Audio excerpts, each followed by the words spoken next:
ঢাকা বিশ্ববিদ্যালয়ের সহকারী প্রক্টর মোনামি জুলাই আন্দোলনের সময় নিজের সর্বোচ্চ আন্তরিকতা দিয়ে শিক্ষার্থীদের পাশে দাঁড়িয়েছিলেন। কঠোর শৃঙ্খলা বজায় রেখে তিনি দায়িত্ব পালন করেছিলেন নিরপেক্ষভাবে। কিন্তু সেই কাজের ফলেই এবার তিনি পড়েছেন এক অস্বস্তিকর ঝড়ের মধ্যে। ছাত্রদলের কেন্দ্রীয় সেক্রেটারি রাকিব প্রকাশ্যে তাকে রাজাকার আখ্যা দিয়েছেন, আর জিএস পদপ্রার্থী হামিম সরাসরি তার পদত্যাগ দাবি করেছেন। অভিযোগ একটাই, মোনামি ক্যাম্পাসে নিয়ম কঠোরভাবে বাস্তবায়ন করেছিলেন। ভোট কেন্দ্রের ১০০ গজের ভেতরে কাউকেই প্রবেশ করতে দেননি, অথচ বিশ্ববিদ্যালয়ের নিয়ম অনুযায়ী এটিই ছিল তার দায়িত্ব। কিন্তু ছাত্রদলের নেতাকর্মীরা সেই নিয়ম মানতে নারাজ।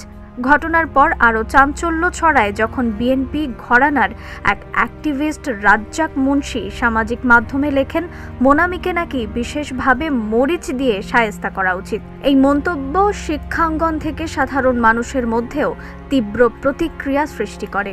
অনেকেই প্রশ্ন তুলছেন, এমন মানসিকতা নিয়ে দেশ যদি তাদের হাতে যায় তবে ভবিষ্যৎ কতটা নিরাপদ হবে। সামাজিক যোগাযোগ মাধ্যমে ইতিমধ্যেই ছাত্রদলের বিরুদ্ধে ঝড় উঠেছে। অনেকে বলছেন, শেখ হাসিনা ক্ষমতা হারাবার আগে যেভাবে সবাইকে রাজাকার আখ্যা দিয়েছিলেন, ছাত্রদলও একই পথে হাঁটছে। তারা আসলে হারার আগেই হেরে গেছে। লেখক মাসুদুর রহমান আদনান মন্তব্য করেছেন, তিনি আমাদের মোনামি ম্যাম, জুলাই আন্দোলনের যোদ্ধা। কে জিতবে কে হারবে সেটা আলাদা বিষয়, কিন্তু একজন শিক্ষক মায়ের সঙ্গে ছাত্রদলের আচরণ প্রমাণ করল ক্যাম্পাস তাদের হাতে কতটা অনিরাপদ হতে পারে। এখানেই শেষ নয়, এর আগে গত অক্টোবরে ইসলামী ছাত্র শিবির ঢাকা বিশ্ববিদ্যালয়ের শাখার পূর্ণাঙ্গ কমিটি প্রকাশ করার সময়ও মোনামিকে বিতর্কের মুখে পড়তে হয়েছিল।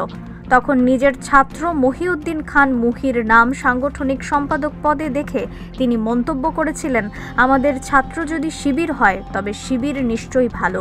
এই মন্তব্যকে কেন্দ্র করে বিএনপি ও বাম ঘরানার রাজনীতিকরা তাকে জামাত শিবিরের এজেন্ট আখ্যা দিয়েছিলেন, যদিও বাস্তবে তিনি তার ধারে কাছেও ছিলেন না।